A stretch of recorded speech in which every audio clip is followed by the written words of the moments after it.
तो बच्चों, मेरा नाम है तेज प्रताप और आज हम कक्षा 9 जीव विज्ञान अध्याय 5 जीवन की मौलिक आय यानी सेल का पार्ट 5 पे बात करते हैं। पार्ट 4 में हमने बात करी थी जो उत्पत्ति के आधार पर जो सेल के दो टाइप्स थे, एक कोशिका और बहुकोशिकीय। ठीक है। तो एक कोशिका में जिसमें बैक्टीरिया का एग्जाम्पल दिया था हमने और उसके बारे में हमने उसका देखा था कि बैक्टीरिया कैसा होता है। और फिर हमने उसमें बात करी थी कि जो सेल के अंदर जो साइटोप्लाज्म होता है उसके बारे में बात करी। फिर हमने देखा था एक कोशिका और बहु कोशिका में क्या अंतर होते हैं, मेजर क्या क्या डिफरेंस होते हैं। ठीक है। तो उसी तरह में आज हम देखते हैं कोशिका अंगक यानी कोशिका में जो पाए जाते हैं अलग अलग जो अंगक होते हैं वो कौन कौन से हो गया। ठीक है। फिर हम बात करेंगे जो यूकैरियोटिक कोशिका होती है उसमें जो पादप कोशिका और जंतु कोशिका जिसमें आते हैं उसके बारे में बात करेंगे। फिर एक ऑर्गेनिल्स के बारे में बात करेंगे अंतःद्रव्य जालिका। ठीक है। तो पहला इसमें इस पहले क्योंकि इससे पहले हमने न्यूक्लियस के बारे में हमने देख लिया था केंद्रक। अब दूसरा क्या है, दूसरा इसमें अंतःद्रव्य जालिका के बारे में बात करेंगे, उसका प्रकार हो गया, कार्य हो गया। ठीक है। कोशिका अंगक यानी अभी तक हम बात करें कि जो भी हम बात कर रहे हैं कि जो भी सेल होती है उसके चारों ओर क्या होती है, एक लेयर होती है उसकी अपनी। ठीक है। और जो जो क्या करती है उसको, जो बाह्य पर्यावरण से उससे क्या करती है, अलग रखती है। ठीक है।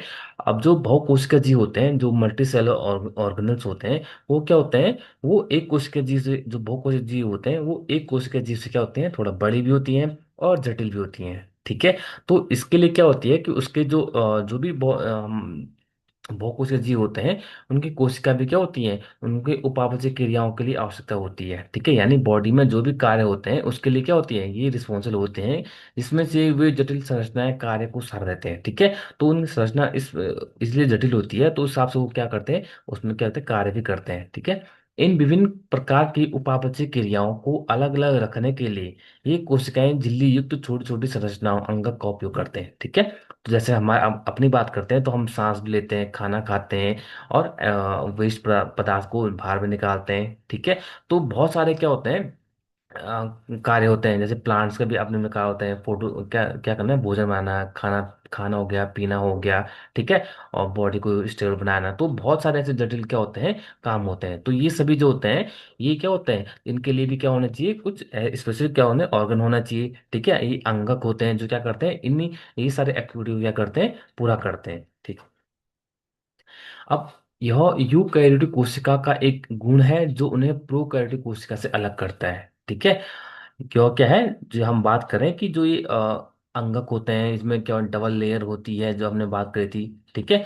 तो क्या होती है, ये क्या करते हैं, जो प्रोकैरियोटिक कोशिका होते हैं उससे अलग करते हैं, क्योंकि जो प्रोकैरियोटिक कोशिका होती है वो इतनी जटिल भी नहीं होती, ना इतनी बड़ी होती है, ना इनका उनका जो फंक्शन होता है इतना तरह क्या होता है, स्पेसिफिक होता है। ठीक है। तो क्योंकि वो क्या है, यूनिसेलुलर है, मल्टी सेलर होते हैं, बड़ी सेल है, बड़े काम है। ठीक है। जटिल संरचनाएं होती हैं तो उनका जो कार्य होता है वो भी क्या होता है, जटिल होता है। ठीक है। इनमें से कुछ अंगक केवल इलेक्ट्रॉन सूक्ष्म में देखे जाते हैं। अब जो भी ये एक एक करके जो अब हम बात करेंगे, जैसे केंद्रक हो गया, अंतःद्रव्य जालिका हो गया, गोल्जी उपकरण हो गया, लाइसोसोम हो गया, माइटोकॉन्ड्रिया हो गया, प्लास्टिड हो गया, ये सभी क्या है, कोशिका अंगकों के महत्वपूर्ण उदाहरण हैं। ठीक है। तो इनमें से क्या होंगे, अभी तक हमने जो स्टार्टिंग में हमने जो सेल के बारे में देखा था, तो हमने नॉर्मल सेल जब हम सूक्ष्मदर्शी से देखा था तो सेल में क्या दिख रहा था, एक न्यूक्लियस दिख रहा था और बाकी क्या दिख रहा था, सेल का जो आउटर लेयर दिख रहा था। अगर हम और इलेक्ट्रॉन सूक्ष्मदर्शी से देखें कुछ सेल को, हम क्या करें इतने, अगर हम बहुत ज्यादा जूम करेंगे तभी हमें दिखाई देंगे। ठीक है। उस सेल के अंदर क्या होता है, बहुत सारे ये क्या होते हैं, ये तो उसमें दिखाई दे रहा था, केंद्रक होता है, साथ साथ उसमें क्या होता है, ईआर भी होता है, यानी अंतःद्रव्य जालिका भी उसमें पाई जाती है, गोल्जी उपकरण, लाइसोम, ये सारे क्या होता है उस सेल के अंदर, किसी एक पर्टिकुलर सेल के अंदर पाए जाते हैं। ठीक है। स्टार्टिंग में क्या था, हमें एक न्यूक्लियस दिखाई दे रहा था पर लेकिन अगर हम और जूम करते हैं और जूम करके उसमें और अच्छे देखते हैं तो ये सभी ऑर्गन्स में पाए जाते हैं किसी भी सेल में। ठीक है। वो सेल कोई आपकी प्लांट सेल हो, एनिमल सेल हो, कोई भी सेल हो, जितने भी जो भी क्या सजीव होते हैं, सब की सब जो भी सेल होती है सबके अंदर क्या होता है, ये सब पाए जाते हैं। ठीक है। बट डिफरेंस में होता है, किसी प्लांट सेल में जैसे प्लास्टिड हो गया, क्लोरोप्लास्ट होगा। ठीक है। जो आपके एनिमल सेल में नहीं पाए जाते हैं।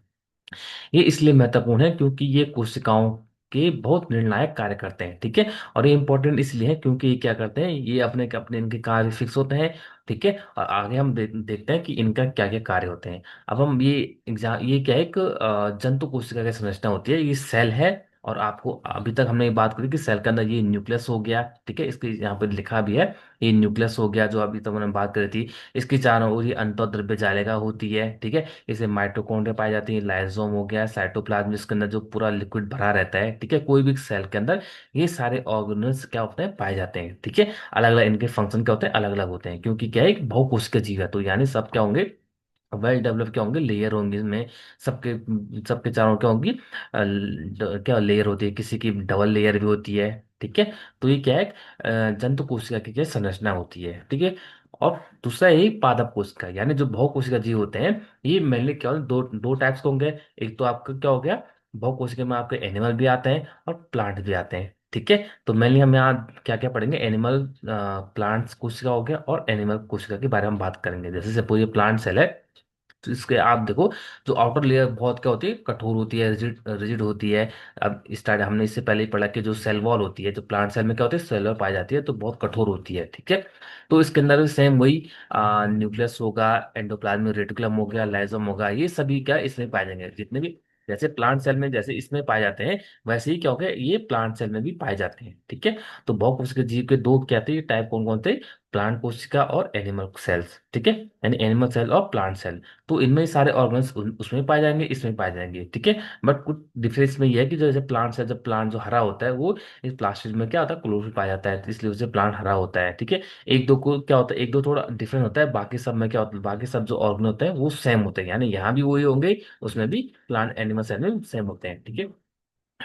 अब हम बात करते हैं, हमने अगले वीडियो में हमने देख लिया था कि हमने केंद्रक के बारे में हमने डिस्कस कर लिया, ठीक है। आज हम बात करते हैं अंतःद्रव्य जालिका, जो इसके जो केंद्रक के जो आउटर लेयर, जो केंद्रक की लेयर होती है, इसके साथ क्या होता है, अटैच होती है, ये क्या होती है, ये इसे क्या बोलते हैं, अंतः अंतःद्रव्य जालिका, ठीक है। ये आपका क्या हो गया, अंतः ईआर हो गया, ये आपका माइटोकॉन्ड्रिया हो गया, इस प्रकार का स्ट्रक्चर होता है, ठीक है। और ये क्लोरोप्लास्ट हो गया, जिससे प्लांट क्या होता है, हरा दिखाई देता है, प्लांट की सेल हरा होता है, वो क्यों होती है, वो इसकी वजह से क्लोरोप्लास्ट हो गया। गॉल्जी उपकरण इनके ये हो गया, और लाइसोम्स, इन सब का हम क्या कर एक एक करके हम स्टडी करते हैं कि ये क्या है, इनके फंक्शन क्या है, और इनकी लोकेशन कहाँ पर होती है, ठीक है। ये हो गया। इसमें इसमें सबसे पहले इसमें क्या है, अंतःद्रव्य जालिका यानी एंडोप्लाज्मिक रेटिकुलम, झिल्ली युक्त नलिकाओं तथा सीट का एक बहुत बड़ा तंत्र है, ठीक है। तो क्या होती है कि नलिकाएं जैसे क्या होती है, एक सीट जो न्यूक्लियस के चारों क्या होती हैं, और ये क्या होती है, आयताकार थैली जैसी होती हैं। जैसे आप इसमें देखो, इसमें आप देखो, केंद्र के चारों क्या सटी हुई रहती है, नलिका नलिका जैसी होती है, या फिर ये आयताकार जैसे, इसमें क्या है, ये लूप दिखाई देते हैं, ठीक है। तो ये क्या होता है, केंद्र के चारों ओर क्या होती है, केंद्र की साइड क्या होती है, ये ऐसी बनी हुई संरचना होती है, ठीक है। अब जो एंडोप्लाज्मिक रेटिकुलम है, ठीक है, जिसमें जो अंतःद्रव्य जालिका की संरचना भी प्लाज्मा झिल्ली के समरूप होती है, ठीक है, जैसे प्लाज्मा झिल्ली होती है उस टाइप की लगभग वैसी होती है। अंतःद्रव्य जालिका दो टाइप्स के होते हैं, ठीक है, ये क्या होते हैं, दो टाइप्स के होते हैं। ये कौन कौन से, एक एक तो होती है आपकी खुरदरी अंतःद्रव्य जालिका, दूसरी होती है चिकनी अंतःद्रव्य जालिका, ठीक है, यानी रफ ईआर और स्मूथ ईआर। अब रफ क्यों बोलते हैं और स्मूथ क्यों बोलते हैं, रफ इसलिए बोलते हैं क्योंकि इसमें क्या होती है, इसमें आप देखो, ये वाला जिसमें दाने दाने दिखे, ये इसमें क्या पाए जाते हैं, इसमें राइबोसोम्स होते हैं, ठीक है। इनमें क्या लगे रहते हैं, ये क्या है, ये राइबोसोम है, इसलिए इस वजह से इसको रफ एंडोप्लाज्मिक रेटिकुलम बोलते हैं, यानी खुरदरी अंतःप्रद्रव्य जालिका बोलते हैं इसको। और दूसरा जो इसमें दिखाई दिया, ये है चिकनी अंतःद्रव्य अंतःप्रद्रव्य जालिका, इसे बोलते हैं स्मूथ ईआर, क्योंकि इसमें क्या नहीं है, इसमें राइबोसोम्स नहीं पाए जाते हैं, और इसमें पाए जाते हैं राइबोसोम्स, ठीक है।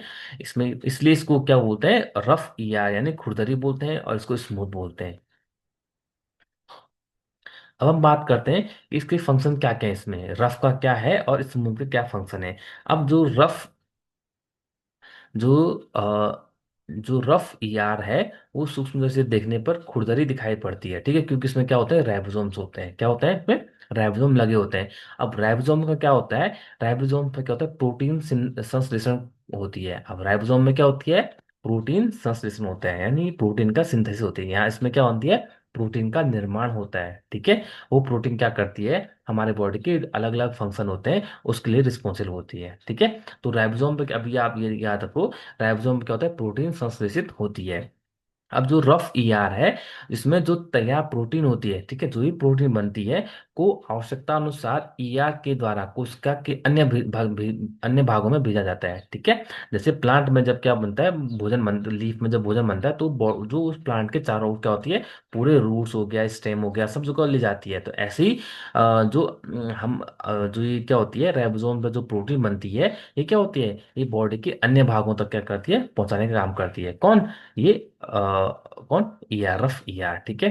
जो रफ ईआर में जो प्रोटीन जो क्या होता है, जो राइबोसोम होते हैं, वो क्या मानते हैं, प्रोटीन क्या, प्रोटीन संश्लेषित करते हैं, प्रोटीन बनती है, ठीक है। और जो भी प्रोटीन बनती है वो ईआर, जो रफ ईआर के थ्रू क्या करती है, पूरे शरीर में भेजा जाता है, ठीक है। दूसरा इसमें क्या था, चिकनी अंतःद्रव्य जालिका यानी एसईआई, यानी स्मूथ एंडोप्लाज्मिक रेटिकुलम।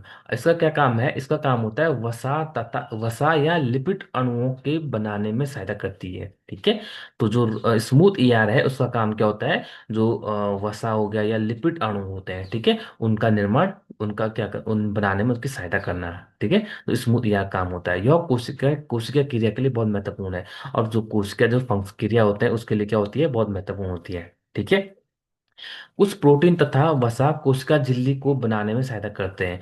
अब कुछ प्रोटीन तथा वसा यानी दोनों, यानी एक तो जो यहाँ बनना था प्रोटीन बनना था, और दूसरा जो यहाँ फैट बना था, कि दोनों क्या करती हैं, कोशिका झिल्ली यानी जो प्लाज्मा मेम्ब्रेन बनाने में क्या करती हैं, हेल्प करती हैं, ठीक है। इस प्रक्रिया को झिल्ली जीवात जनन यानी मेम्ब्रेन बायोजेनेसिस कहते हैं। यानी मेम्ब्रेन को बायोजेनेसिस मीन्स नया उसको क्या बनाना है, बनाने में। बायोजेनेसिस, जेनेसिस का मतलब होता है कुछ बनाने में, ठीक है। तो मेम्ब्रेन बनाने में किसका प्रयोग होता है, प्रोटीन और वसा का यूज होता है, ठीक है। वो कौन कौन तैयार करता, वो कौन देता है, वो इस जो स्मूथ और रफ ईआर के थ्रू जो बनाया गया प्रोटीन और लिपिड्स होता है, वो यहाँ भी क्या करते हैं, हेल्प कर बनाने में, हेल्प किसको, मेम्ब्रेन बनाने में हेल्प करती है, ठीक है। जो अभी हमने बोला, जो ये एक तो रफ ईआर जो यहाँ से जो प्रोटीन बनना था, और जो स्मूथ ईआर होता है यहाँ से जो फैट या लिपिड्स के मॉलिक्यूल बनने थे, ये दोनों मिल क्या करते हैं, ये जो प्लाज्मा मेम्ब्रेन होती है उसको बनाने में भी हेल्प करते हैं, ठीक है। तो ये इसका काम क्या हो गया, प्रोटीन संश्लेषण का काम होता है, जिसमें जो राइबोसोम होता है वो क्या करता है, प्रोटीन संश्लेषण काम करता है, और ये क्या करता है, फैट या लिपिड्स मॉलिक्यूल बनाने में हेल्प करता है, ठीक है। और फिर इसके बाद जो यहाँ से ट्रांसफर किया जाता है इनको बॉडी के अन्य पार्ट में। ये तो हमने देख लिया। अब हम बात करते हैं कुछ अन्य प्रोटीन तथा वसा एंजाइम एवं हार्मोन की भांति कार्य करते हैं। अब इसमें हम बात करते हैं कुछ प्रोटीन और कुछ प्रोटीन। अभी तो हमने क्या देखा ना, जो भी प्रोटीन और जो फैट बनाता है, वो क्या करते हैं, उनमें से कुछ क्या होते हैं, जो एंजाइम होते हैं, हार्मोन्स होते हैं, की भांति कार्य करते हैं। हमारी बॉडी में क्या होता है, एक खाली यही चीज नहीं होती, बहुत सारी चीजें होती है, जिसमें एंजाइम हो गया, जो क्या करती है, कोई भी जो भी रिएक्शन होती है उसको क्या करती है, बढ़ा देती है, ठीक है, एंजाइम हो गया। और कुछ हार्मोन्स होते हैं हमारी बॉडी में, अलग अलग हार्मोन्स होते हैं, उनको बनाने में भी क्या करती है, ये क्या करते हैं, हेल्प करते हैं, ठीक है। अब इस ईआर का एक कार्य क्या है, कोशिका द्रव्य का, जो एंडोप्लाज्मिक रेटिकुलम यानी अंतःद्रव्य जालिका था, उसका कार्य क्या होता है, कोशिका द्रव्य के विभिन्न क्षेत्रों के मध्य तथा केंद्रक के मध्य पदार्थ या यानी प्रोटीन के परिवहन के लिए नलिका के रूप में कार्य करना। यानी जो भी इसका काम क्या होता है, जो केंद्रक के मध्य यानी कोशिका द्रव्य यानी साइटोप्लाज्म, जो आपका क्या होता है, कोशिका द्रव्य होता है उसके, और जो न्यूक्लियस होता है, इन दोनों के बीच में क्या होता है, जो भी प्रोटीन के प्रोटीन को क्या करना है, अंदर ले जाना है या बाहर ले जाना है, जो कोई भी चीज पदार्थ को अंदर ले जाना है, तो ये क्या करता है, एक नलिका के रूप में कार्य करता है, ठीक है। जैसे हमने जो अभी देखा था, जो ये जैसे कि ये तो यहाँ इधर साइटोप्लाज्म हो गया, यहाँ से कुछ चीज अंदर ले जाना है या फिर अंदर से बाहर ले जाना है, ठीक है। तो ये क्या करता है, इसमें हेल्प करता है। अब ईआर कोशिका की कुछ जैव रासायनिक क्रियाओं के लिए कोशिका द्रव्य ढांचे का कार्य भी करता है, ठीक है। जो भी हमारी बॉडी में क्या करती है, सेल में जो भी रासायनिक क्रिया होती है, उसके उसमें भी क्या करती है, ये उसमें बनाने में भी क्या करती है, ये हेल्प करती है, ठीक है।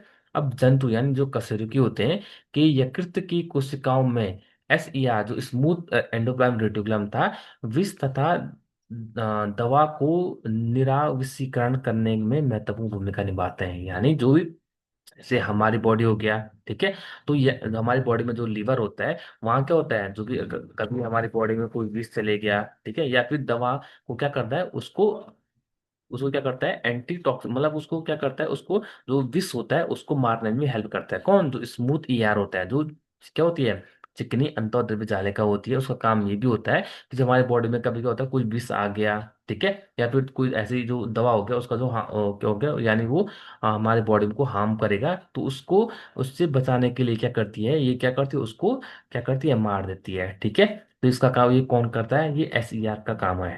ठीक है, तो एसी का यानी स्मूथ का काम आपने देख लिया, और रफ एंडोक्लाइन रेडियोक्लाइन था उसका काम हमने देख लिया। ठीक है, तो दोनों ये हो गया।